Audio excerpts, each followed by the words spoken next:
कि हम एक जिम्मेदार एटमी कुव्वत हैं, तमाम ममालिक से अमन चाहते हैं, लेकिन मैं ये बात वाजे करना चाहता हूँ, दुश्मन कान खोल कर सुन ले कि हम अपनी सलामती और खुद मुख्तारी पर कभी समझौता नहीं करेंगे और किसी भी मुहिम जोई का फौरी और मुंह तोड़ जवाब दिया जाएगा। वज़ीर आज़म पाकिस्तान की जो इमरान खान साहब ने कहा कि OIC के जो ममालिक के जो लोग हैं खासतौर पर 1.5 अरब आबादी के मुसलमान, लेकिन बात नहीं कर सके उस तरह फ़लस्तीन के और कश्मीर के मामले पर। हम दुनिया से क्या तवक्को रखें कि वो फ़लस्तीन के लोगों को हक़ खुद इरादत दिलवाएंगे, या हम भारत पे प्रेशर डाल सकेंगे कि वो कश्मीरियों को जो है उनको हक़ खुद इरादियत दे। एक बादशाह की हुकूमत में एक ऐसा नौकर था जिसको सब लोग मनहूस समझते थे, यहाँ तक कि बादशाह भी उसको अच्छा ख्याल नहीं करता था।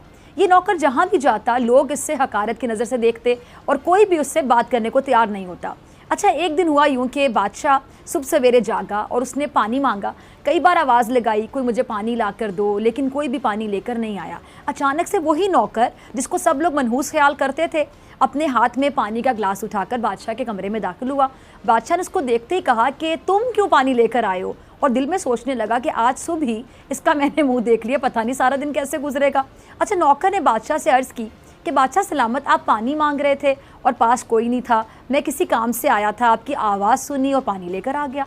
बादशाह ने पानी पिया और उसे फ़ौरन वहाँ से वापस जाने का हुक्म दे दिया।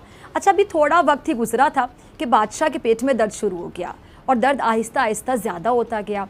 बादशाह अपने दरबार में जाकर बैठ गया और सब वज़ीरों को तलब करके अपनी रियाया की रिपोर्ट तलब करने लगा और उनके मसाइल को सुनने लगा। इसी दौरान एक वज़ीर बोला कि बादशाह सलामत, बड़ी माजरत के साथ आपका शाही घोड़ा आज इस दुनिया में नहीं रहा।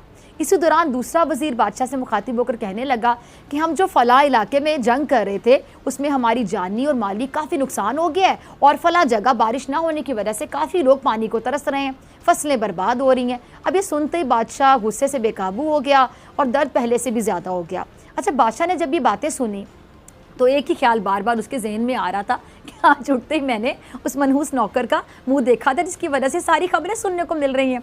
अच्छा, बादशाह ने अपने दरबारियों को हुक्म दिया कि उस नौकर को हाजिर किया जाए। जब उसे लाया गया तो बादशाह ने कहा कि आज तुम्हारी वजह से मुझे ये सारी बुरी खबरें सुनने को मिली हैं, लिहाजा तुम्हें सूली पर लटका दिया जाएगा, यानी तुम्हें सजाए मौत दे दी जाएगी। अच्छा, बादशाह को हुक्म सुनते ही हर तरफ सन्नाटा छा गया। नौकर बेचारा ज़िंदगी की भीख मांगने लगा और बादशाह से फरियाद करने लगा कि मेरा तो कोई कसूर नहीं है, बेचारा मिन्नतें कर रहा था, लेकिन बादशाह के हुक्म के आगे कौन बोलता। अब इतने में बादशाह का वो वज़ीर दरबार में दाखिल हुआ जिसको बादशाह बहुत प्यार करता था, उसकी हर बात मानता था, वो बड़ा लाडला वज़ीर था क्योंकि उसने हमेशा अपनी अक्ल की बुनियाद पर कह लें कि बादशाह को नुकसान से बचाया। अब यही वजह थी कि बादशाह उस पर अंधा एतमाद करता था। जब उस वज़ीर ने नौकर को रोते हुए देखा तो उसने नौकर से रोने की वजह पूछी तो नौकर ने सारी बात बता दी कि आज क्या क्या हुआ और जिस वजह से उसको सूली लगने की बात की गई। अच्छा जी, वज़ीर ने बादशाह को मुखातिब करते हुए कहा कि अगर ये मान लिया जाए कि इसका आपने मुंह देखा तो आपका इतना सारा नुकसान हो गया, तो इस तरह तो आप इससे भी बड़े मनहूस हुए, क्योंकि जब आपने इसका मुंह देखा तो इसने भी तो आपका मुंह देखा और इसको आपका मुंह देखने की ये सज़ा मिल रही है कि इसको अपनी जान से हाथ धोने पड़ रहे हैं। तो फिर इस हिसाब से अगर देखा जाए तो बादशाह सलामत, आप तो इससे भी बड़े मनहूस हुए। अच्छा, बादशाह वज़ीर की बातें सुनकर हैरान होकर रह गया और उसको अपनी गलती का एहसास हो गया। वज़ीर ने अपनी बात जारी रखते हुए मज़ीद तफसील से कहा कि बादशाह सलामत, जो आपको पेट का दर्द हुआ तो याद करें कि आपने रात को क्या खाया था। क्या ज़िंदगी में पहली बार आपको पेट का दर्द हुआ? अच्छा, फिर उसने कहा कि आप जो दर्द आपको हुआ तब आप किसका मुंह देखते थे जब आपको पहले कभी दर्द हुआ हो?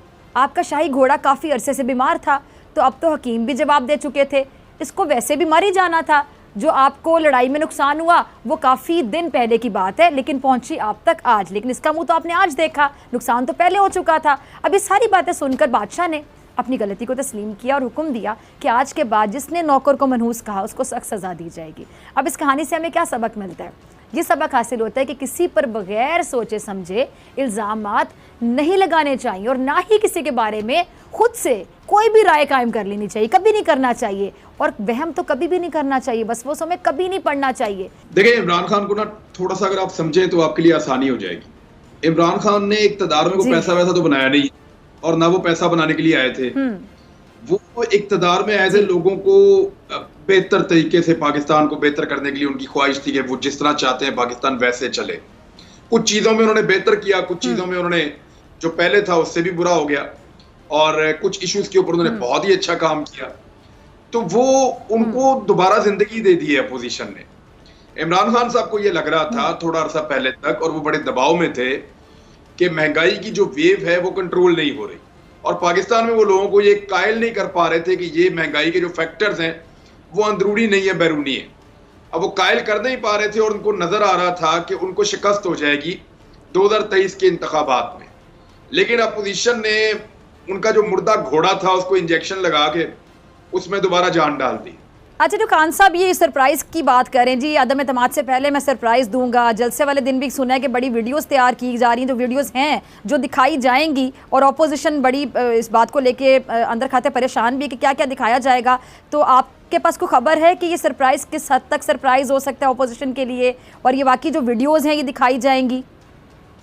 देखिए, ऑडियो वीडियोस तो हैं पाकिस्तान तहरीक इंसाफ के पास, और वो वक्तन फवक्तन आपने सुना है वो आती भी रहती हैं। पिछले दिनों आसिफ अली जरदारी साहब को भी मरियम नवाज साहबा ने गाली निकाली, वो भी आपने ऑडियो सुनी होगी। तो वक्तन फवक्तन आती रहती हैं, उनके पास ऑडियोज का भंडार है और कुछ वीडियोस भी मुबैना तौर पे हैं। अब देखना यह है कि इमरान खान साहब की असेसमेंट क्या है कि वो राइट टाइम है 27 तारीख को उनको लाने का, या फिर इंतखाबात में लेकर आए, उनको अभी होल्ड करें, किस टाइम पे लाएं, ये डिसीजन उनका है। लेकिन 27 तारीख को मॉब पे डिसाइड करता है, कितनी बड़ी तादाद में वो लोगों को इकट्ठा कर पाते हैं, ये एक बड़ा सवाल है।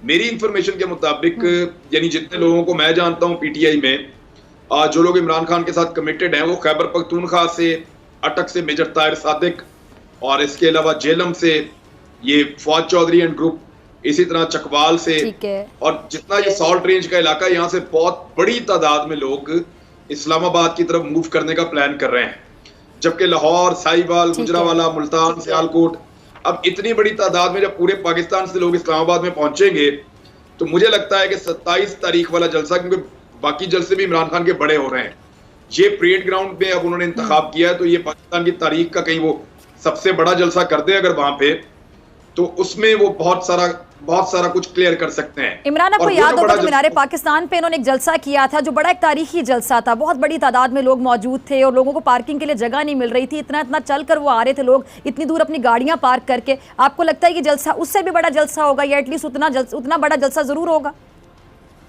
देखिए, जो मोमेंटम बन रहा है ना, ये मोमेंटम कह रहा है कि लोग बहुत बड़ी तादाद में आएंगे। और दूसरी एक बात याद रखिएगा कि इमरान खान की इस वक्त पाकिस्तान के 4-5 जगहों पे उनकी हुकूमत है, 3 सूबों में उनकी हुकूमत है, उसके अलावा उनके पास आजाद कश्मीर में और गिलगित बल्तिस्तान में भी हुकूमत है, और हर तरफ से लोग बड़ी तादाद में आना चाहते हैं। लोग अपने तौर पे रैलियां निकाल रहे हैं मुख्तलिफ जगहों पे, तो ये एक बहुत बड़ा हुजूम होगा जो इस्लामाबाद में इकट्ठा हो जाएगा। और अगर ये लाहौर वाले जलसे का रिकॉर्ड तोड़ देते हैं, तो इमरान खान साहब की पार्टी को एक नया मोमेंटम मिलेगा। फिर वो जो नाराज अराकीन आप कह रहे हैं ना कि वो पार्टी छोड़ के इधर उधर जा रहे हैं, वो सारे वापस आ जाएंगे, उनको नजर आ जाएगा कि वोट तो इमरान खान के पास है, वापस आ जाएंगे।